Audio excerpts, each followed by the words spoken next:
Morning Krishna law college में आपका स्वागत है। हम एलएलबी के फर्स्ट सेमेस्टर का 1004 भारतीय दंड संहिता जो आपका एक सब्जेक्ट है उसके बारे में बात कर रहे हैं। मेरी पिछली वीडियो में मैंने आपको सेक्शन 53 का तक आपको कंप्लीट करा दिया था, 52 कंप्लीट करा दिया था। आज जो हम पढ़ेंगे 53 में आपका दंड के बारे में बात की गई है कि जो दंड दिए जाएंगे, किस तरीके के दंड के बारे में जो भी बात होगी, दंड को कितने भागों में बांटा गया है, उन सब के बारे में बताया है। सेक्शन 53 सबसे पहले है मृत्यु दंड। सर्वप्रथम कोई भी जब हम ऑफेंस पढ़ेंगे, अपराधों के बारे में पढ़ेंगे, तो जहां कहीं मृत्यु दंड होगा तो मृत्यु दंड के बारे में बात होगी। तो वो मृत्यु दंड आप सभी जानते हैं, मृत्यु दंड दिया जा सकता है। सेकेंड आएगा आजीवन कारावास। थर्ड हमारा जो था ये काला पानी, जो एक सजा दी जाती थी ब्रिटिश इंडिया, जैसे जब मैंने बताया था उस टाइम के वक्त, अब ये इसको रिपील कर दिया गया है, इसको हटा दिया गया है। फिर है आजीवन कारावास जो दिया जाएगा। आजीवन कारावास दो तरह से दे सकते हैं, कठिन कारावास या साधारण कारावास। कठिन कारावास जो होगा उसमें श्रम कठोर वर्क लिया जाएगा उन व्यक्तियों से जो अपराधी हैं, और साधारण कारावास होगा तो उनसे साधारण वर्क कराया जाएगा, हल्का फुल्का काम कराया जाएगा, कोई ज्यादा ऐसा काम नहीं कराया जाएगा। पांचवा है संपत्ति का अपहरण यानी कि कुर्की, जैसे कहते हैं हम कुर्की भी कह देते हैं इसको, कहीं आप सीआरपीसी में और भारतीय दंड संहिता में काफी बार पढ़ेंगे। कुर्की यानी कि संपत्ति को जो गवर्नमेंट होगी जो वो अपने उसमें अटैच कर लेगी, या न्याय में जो होंगे वो अपने उसमें अटैच कर लेंगे। और छठा है इसमें जुर्माना। जुर्माना काफी जगह आप ये पढ़ेंगे कि जुर्माना, कुछ जगह तो उन्होंने बता दिया कि इतना जुर्माना होगा, इतना जुर्माना होगा। कुछ जगह अगर जो जुर्माने के बारे में नहीं बात की गई है तो वहां कोर्ट अपने विवेक के आधार पर करेंगे। जैसे आपके पास क्वेश्चन आ सकता है कि दंड को डिफाइन कीजिए, कितने प्रकार के हमारे इसमें दंड दिए जा सकते हैं। तो हमारे में कितने प्रकार के हैं? 6 प्रकार के, पर एक जो तृतीय है, जो थर्ड नंबर का जो हमारा दंड है, इसको रिपीट कर दिया गया, तो यानी कि 5 तरह के दंड दिए जा सकते हैं। फर्स्ट दंड है मृत्यु दंड, सेकेंड आजीवन कारावास, तीसरा हमारा मैंने बताया रिपीट कर दिया गया है, हटा दिया गया है। चौथा जो है हमारा जो कारावास जो होगा वो कठिन कारावास होगा या साधारण कारावास होगा। पांचवा जो होगा हमारा संपत्ति का अपहरण, यानी कि संपत्ति को अटैच कर लिया जाएगा गवर्नमेंट के उसमें, और या फिर कुर्की, जैसे हम कहते हैं कि कुर्की हो जाएगी तो उसको। और लास्ट है हमारा जुर्माना। ये 6 तरह के पनिशमेंट दी जा सकती है। अब इसमें सेक्शन आता है 54 में ये कहा गया है मृत्यु दंड के लघुकरण, यानी कि मृत्यु दंड को छोटा करना। वैसे तो मैं आपको बताऊं कि गवर्नमेंट जब राज्य का एक ऐसा ये है कि राज्य अपने किसी भी नागरिक को मृत्यु दंड नहीं देगा, चाहे उसका अपराध कितना भी बड़ा क्यों ना हो। और मृत्यु दंड अगर जो दिया भी जा रहा है तो सिर्फ और सिर्फ केस की प्रकृति के आधार पर। अगर केस की प्रकृति बहुत ही क्या होगी, गंभीर कितनी होगी?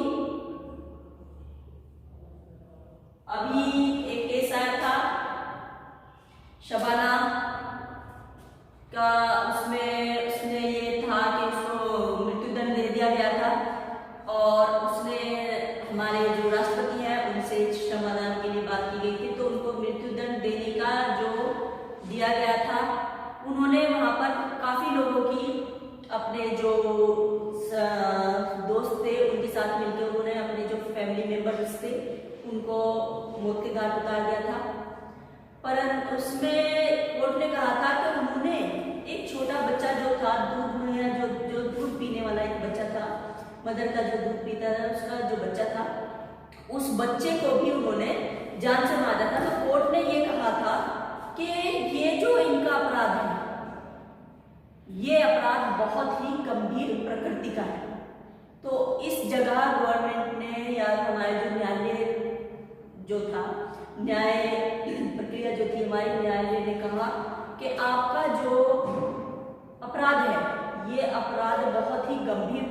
का है तभी आपको मृत्युदंड दिया जा रहा है। इससे यही पता चलता है कि अगर कोई अपराध ज्यादा ही गंभीर प्रकृति का होगा तभी उसको मृत्युदंड दिया जाएगा, अदरवाइज उनको मृत्युदंड किसी भी व्यक्ति को नहीं दिया जाएगा। राज्य अपने किसी भी नागरिक को मृत्युदंड नहीं देगा। और अगर मृत्युदंड दे भी दिया गया है तो उसका लघुकरण यानी कि उसको छोटा कर दिया जाएगा। छोटा कितना कर दिया जाएगा ये हम सेक्शन पढ़ते हैं उसमें बताएंगे। इसमें है 54 मृत्युदंड का लघुकरण। हर मामले में जिसमें मृत्युदंड दिया गया हो उस दंड को अपराधी की सहमति के बिना भी समुचित सरकार इस संहिता द्वारा उल्लंघित किसी अन्य दंड में लघुकृत कर सकती है। यदि राज्य चाहे तो उस व्यक्ति को जिसको मृत्युदंड दी गया है वो व्यक्ति को उसका जो पनिशमेंट है उस पनिशमेंट को कम कर सकती है। सिर्फ और सिर्फ ये राज्य सरकार के ही हाथ में है। और कितना कम करती है ये राज्य की अपने विवेक के आधार पर है कि राज्य उसको कितना कम करती है। हो सकता है आजीवन कारावास दे दे उसको कि जब तक वो अपनी जीवित रहेगा वो जेल में ही रहेगा, उसको कारावास में ही रहेगा, या कोई टाइम पीरियड बता दे कि इतने टाइम पीरियड तक वो सिर्फ और सिर्फ कोर्ट के अपने विचार पर अपने विवेक के आधार पर ही होगा। और सेक्शन 55 जो हमारा कहता है, सेक्शन 55 कहता है हमारा आजीवन कारावास का जो दंडादेश है उसको लघुकरण। यदि किसी भी व्यक्ति को कोई ऐसा अपराध किया है जिसमें उसको आजीवन कारावास दे दिया गया है तो उसको आजीवन कारावास में उसका लघुकरण जो होगा तो उसको लघुकरण कितना होगा सेक्शन पढ़ लेते हैं। इसमें है 55 आजीवन कारावास के दंडादेश का लघुकरण। हर मामले में जिसमें आजीवन कारावास का दंडादेश दिया गया है अपराधी संपत्ति के बिना भी समुचित सरकार से उस दंड को ऐसी अवधि के लिए जो 14 वर्ष से अधिक ना हो दोनों में से किसी बाती कारावास का लघुकरण कर सकती है। इतनी होगी। यदि किसी व्यक्ति को जिसको आजीवन कारावास दिया गया है उसका अगर जो लघुकरण कर रहा है वो राज्य अगर जो उसका लघुकरण कर रहा है तो उसका लघुकरण जो माना जाएगा वो माना जाएगा 14 साल। 14 साल आजीवन कारावास। अब इसमें कठोर होगा कारावास या फिर साधारण होगा ये भी राज्य डिसाइड करेगी कि उसको कितना देना है।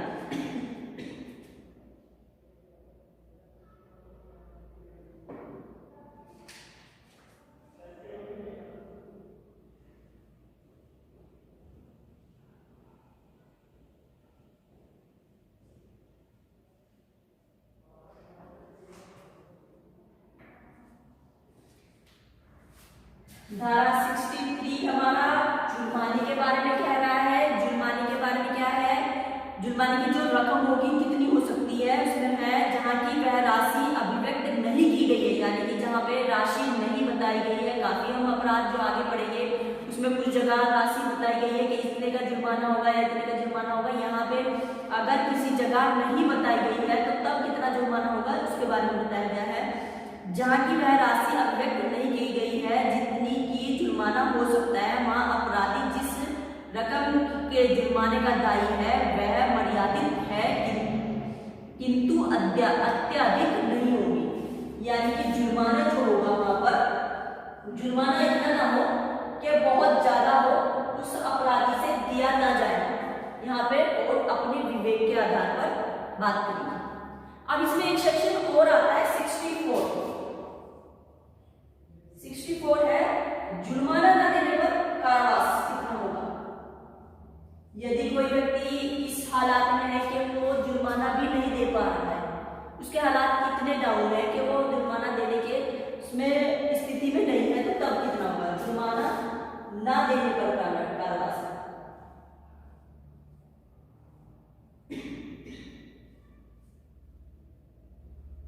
देने पर कारावास इसमें बताया गया है कि कितना होगा।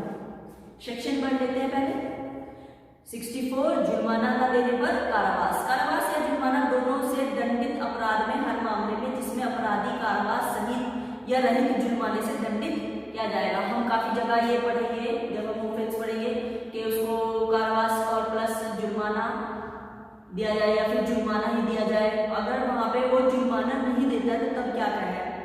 तथा कारावास या जुर्माना अथवा केवल जुर्माने से दंडनीय अपराध के हर मामले में जिसमें अपराधी ने जुर्माने से दंडित हुआ है या फिर वो जुर्माने से दंडित हुआ है, किसी कारावास से दंडित नहीं है, वहां न्यायालय जो ऐसे अपराधी को दंडाधित करेगा सक्षम होगा कि दंडादेश द्वारा निर्देश देगी जुर्माना देने में व्यक्तिक्रम होने की दशा में अपराधी अमुक अवधि के लिए कारावास भोगेगा, जो कारावास उस अन्य कारावास के अतिरिक्त होगा जिसके लिए वह दंडादेश के लिए लघुकरण दिया जा रहा है। यदि किसी व्यक्ति को कोई सजा भी दी है कि वह 6 महीने जेल में रहेगा, 6 माह, और उसमें कुछ जुर्माना भी लगा दिया गया है, जुर्माना वो दे नहीं पा रहा है और जुर्माने से अलग उसको कोर्ट ने क्या कह दिया कि आप सजा दे दी है कोर्ट ने उसको, तो पहले ये 6 महीने कंप्लीट होंगे और उसके बाद का जो कारावास का जो भी देगा वो 1 महीने 2 महीने 3 महीने जितना भी उसका होगा वो 6 महीने कंप्लीट करने के बाद उसको ये वाला भी भोगना होगा, बाद में ये वाला कारावास उसको लेना होगा। इसमें एक 65 आता है हमारा। 65 में ये कहा गया है जो व्यक्ति कहता है 65 क्या है, जबकि कारावास और जुर्माना दोनों अनिर्दिष्ट दिए जा सकते हैं तब जुर्माना न देने पर कारावास की अवधि कितनी होगी। दोनों के बदले में दिया जाए या दोनों ही दे दिए गए और तब उसने अगर जो जुर्माना है ये जुर्माना यानी कि ये जुर्माना उसने कंप्लीट नहीं दिया है तो तब उसको कितना कारावास दिया जाए। तो उसमें बताया गया है 65 में यदि अपराध कारावास और जुर्माना दोनों से दंडनीय हो तो वह अवधि जिसके लिए जुर्माना न देने के व्यक्तिक्रम होने की दशा में न्यायालय अपराधी को कारावासित करने के निर्देश दे। कारावास की उस अवधि जो भी अवधि है जो उसने अपराध किया है उस अवधि की 1/4 से अधिक नहीं होगा जो अपराध के लिए अधिकतम नियत है। यानी कि यदि कोई ऑफेंस जो उसने ऑफेंस किया है, अपराधी ने कोई ऐसा अपराध किया है, उस अपराध में उसको 1 साल की सजा देने का प्रावधान है और जुर्माना भी देने के लिए कहा गया है उसको। वहां पे क्या है, अगर उसको जुर्माना ना दे पाए तो ये जो 1 साल है इसका 1 साल का 1/4 जो होगा यानी कि 3 महीने वो व्यक्ति 3 माह कहां पे रहेगा, कारावास। यानी कि ये जो सजा है इसकी 1/4 जितनी भी सजा जो भी उसने अपराध किया है उस अपराध में जितनी भी पनिशमेंट लिखी गई है कि पनिशमेंट कितनी दी जाएगी उसमें और जुर्माना भी दिया है और उसने वो जुर्माना नहीं दिया है उस जुर्माने में अगर वो जुर्माना नहीं देता है तो उसमें जो सजा है उस सजा का 1/4 हिस्सा जो होता है जितना भी बैठता है उतना उसको कारावास दिया जाएगा, उससे अधिक उसको नहीं दिया जाएगा। इसमें हमारा एक 53, 73, 74 वो भी आता है। 73 है हमारा एकांत परिरोध। एकांत परिरोध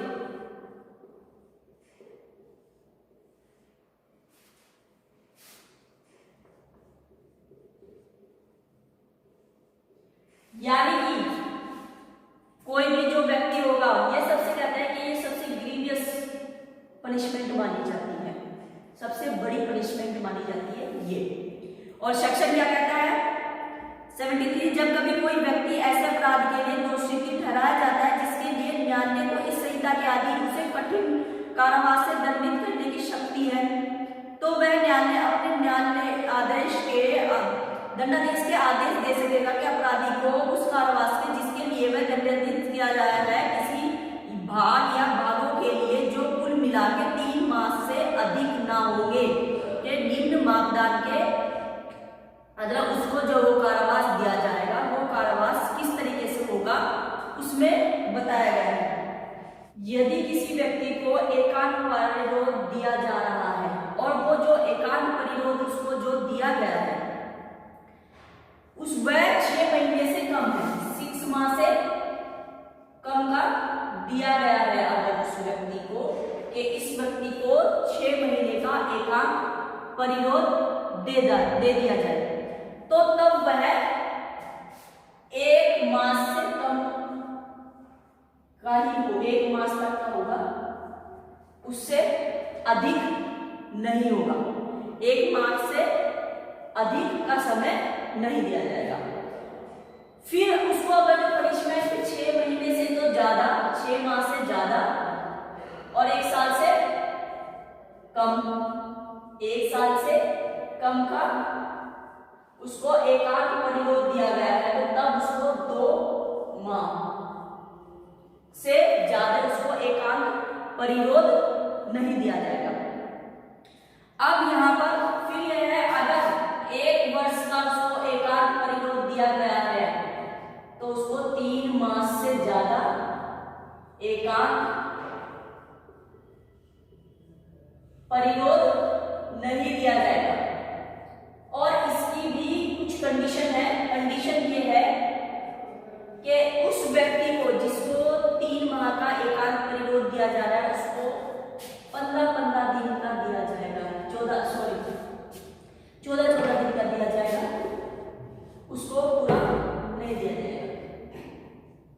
फिर इसको फिर रिलीज करेंगे, फिर उसके बाद फिर 14 दिन का दिया जाएगा उसको, यानी कि पूरा 3 महीने एक साथ उसको एकांत परिरोध नहीं दिया जाएगा, उसको ये भी स्टेप बाय स्टेप दिया जाएगा।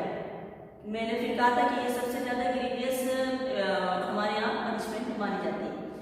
और एकांत परिरोध की जो अवधि है, अवधि के बारे में बात किया जा रहा है 74 में, धारा 74। धारा 74 क्या कहते हैं उसको देख लेते हैं। यदि एकांत परिरोध की अवधि, एकांत परिरोध की दंडादेश के निष्पादन में ऐसा परिरोध किसी दशा में एक बार में 14 दिन से अधिक नहीं होगा। वही जो मैंने आपको बताया कि एक दिन में 14 दिन से ज्यादा उसको नहीं दिया जाएगा। साथ ही ऐसे एकांत परिरोध की कालावधि के बीच उनमें से उन कालावधियों को अन्यून अंतराल होंगे और जब दिया गया कारावास 3 माह से अधिक हो तब दिए गए संपूर्ण कारावास में 1 मास में एकांत परिरोध 7 दिन से अधिक नहीं होगा। साथ ही एकांत परिरोध की कालावधि के बीच में उन्हें कालावधि के न्यूनतम अंतराल होंगे। मैंने आपको ये बताया था कि उसमें 14 दिन का उसको दिया जाएगा, उसको पूरा 3 महीने एक साथ नहीं रखा जाएगा। दंड से रिलेटेड जो आपके चैप्टर था वो आपका यही था, 73 में डिफाइन है। पहले मृत्युदंड, फिर आजीवन कारावास, फिर कारावास, कारावास कठोर कारावास या साधारण कारावास, संपत्ति का अपहरण या कुर्की, जुर्माना। ये आपके 5 तरह के क्षेत्र है, ये पर 5 तरह के आपके दंड के बारे में है। और अगर जो किसी को पहली बात तो किसी को भी मृत्युदंड नहीं दिया जाएगा, और अगर जो मृत्युदंड दिया भी जाता है तो राज्य अपनी विधि के अनुसार चाहे तो उसका मृत्युदंड को लघुकरण कर सकता है। और अगर किसी का आजीवन कारावास है, किसी को आजीवन कारावास मिला है तो उसका लघुकरण होगा, तो उसको सिर्फ और सिर्फ 14 साल उसको आजीवन कारावास होगा। और जुर्माना ना देने पर, अगर जो कोई व्यक्ति जुर्माना नहीं देता है तो उसको कितने दिन का कारावास होगा, वो उसका मैंने बताया था कि जितनी भी उसको पनिशमेंट लिखी है उसका 1/4 जो हिस्सा होगा उतना दिया जाएगा। 73 में हमारा एकांत परिरोध है, और एकांत परिरोध कितना होगा, अगर जो 6 महीने से कम की सजा दी गई है, 6 महीने से कम की अगर है तो तब 1 महीना, 6 महीने से ज्यादा 1 साल से कम है तो 2 महीने, और 1 साल तक का है तो तब उसको 3 महीने, और 3 महीने भी उसको एक साथ नहीं रखा जाएगा, वो भी उसको 14 दिन के लिए रखा जाएगा। 14-14 दिन के बाद उसको रिलीफ दिया जाएगा, सबके साथ रखा जाएगा। आपके दंड के बारे में सिर्फ और सिर्फ यहीं तक है। आगे आपका जो पढ़ेंगे हम कि किसको कितनी दंड दिया जाएगा, हर अपराध के बारे में पहले अपराध को डिफाइन किया गया है, अपराध के दंड जो है उनके बारे में बताया गया है, वो सब हम सीरियल वाइज पढ़ेंगे। दंड से रिलेटेड जो आपका वो था वो आपके यही है। आगे हम इसके अपवाद जो है, अपवाद के बारे में पढ़ेंगे कि क्या क्या अपवाद है। इसमें आपको सिर्फ और सिर्फ यही तक आता है। आपको हमारी वीडियो कैसी लग रही है आप हमें कमेंट्स बॉक्स में मैसेज करके बता सकते हैं। हमारे वीडियो को लाइक कीजिए, शेयर कीजिए और हमारे चैनल को सब्सक्राइब कीजिए। Thank you.